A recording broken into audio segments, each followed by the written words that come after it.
I asked Neela, what do I say about architecture? Because I am not architect, and the only architecture I know is that of the economy, of which I have been speaking at every place. Therefore, I don't intend to speak here. But your theme is architecture, a lasting impression. Well, the architects of the old did that. The big Dagabbas that were built, like Ruangwali Saya, Abhayagiri, and the Jetavanarama, the Sigiriya, which is one of the best architectural examples that we can give in the world. Many more of those buildings, what you see in Polonnaruwa, and even in our period of decline, still under the last king, we expanded the Maligawa with its octagon and built the Candy Lake. So we did have architectural abilities that went on. And then we started in the 20th century, our next round, starting, I don't know whether any of them are there, with the Trinity College Chapel. And then we had Reed, who did the Kalaniya Vihara and the Lake House building, the Peradeniya campus, the Independence Square, and the art gallery until, well, Jeffrey Bawa and the Parliament. Now, it's a question of how do we carry forward this heritage and bring it to a higher level and to international standard. It's so at a time when the construction industry is down. For a long time, the last 2 years has seen the impact of the crisis on the construction industry and thousands of people losing their jobs.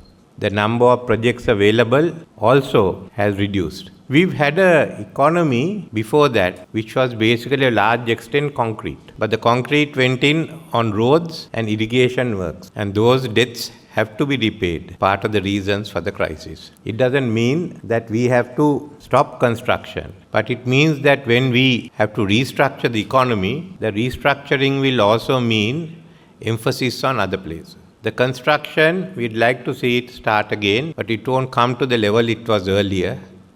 And we have also to promote our construction companies to look abroad for work. But there will be other areas which will come up, because our policy thrust is to get the private sector in on the areas of construction of buildings, of houses that come along. These are some of the ideas, and as the economy picks up, certainly there will be more skyscrapers, more high-rise buildings, and more houses which people will build. But we have to plan out where we do it, and how we do it, and how we develop our own transport system.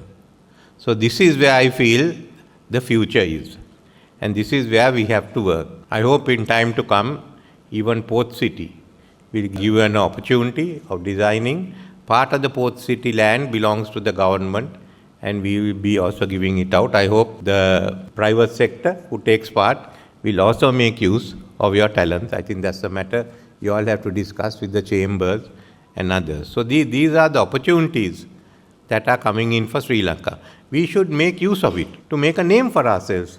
Remember, there's going to be opportunity in India as it grows. If you have a name, why not go there? Already some are designing houses there into Africa. So ensure that we use this opportunity for architects to develop themselves.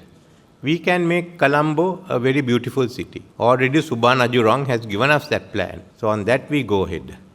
We've also got another Subarnajurong layout for Trincomalee. So that's another area. Then they'll also be working on a tourist zone from Verugallaru down to Batiklo, and then again in the Arugambe areas.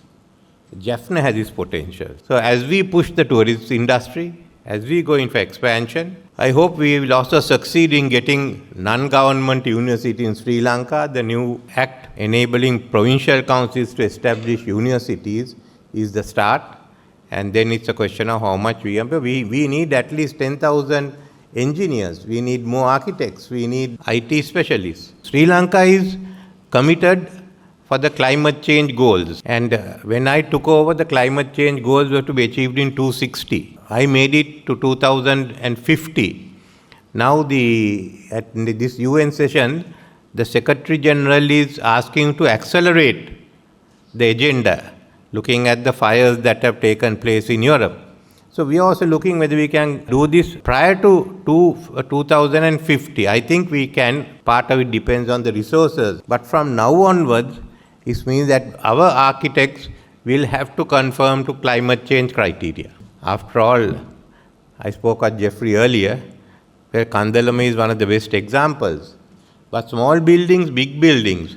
So make use of it, because that means Sri Lankan architects will qualify in climate change architecture, mitigation architecture, long before others. By law, we will ask buildings in the future to comply with the climate mitigation standards. That's a new area that's coming in.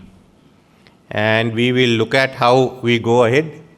On this, we can identify some of these aspects to be included in the International Climate Change University, which we hope to set up in the old Kotmale Skanska Cap and the ones surrounding it. So it will be as big as the Peradeniya campus. So these are the opportunities that exist for architecture. Then it's a question of how you make it a lasting impact. That's your job of doing it. If we could have done it 2,000 years ago, 1,000 years ago, why can't we do it now? That question I leave to you. So I think I have done my job of telling you what I think architecture will be in the future. Now it's up to you all to ensure it's a lasting impact. Thank you.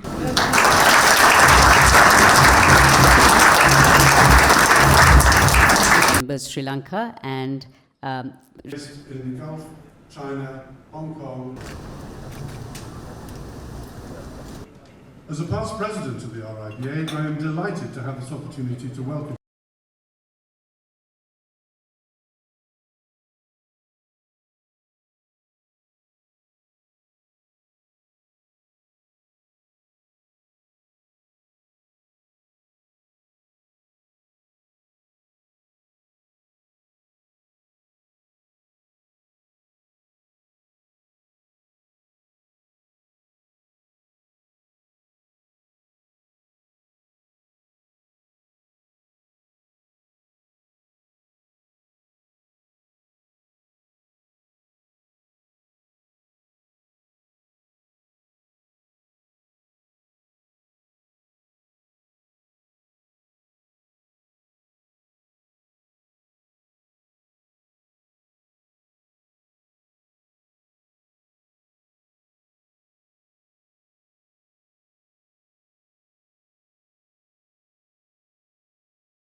Sri Lanka, RIBA's longest standing members. Architect Surath Wickramasinghe, could we have you up here, please?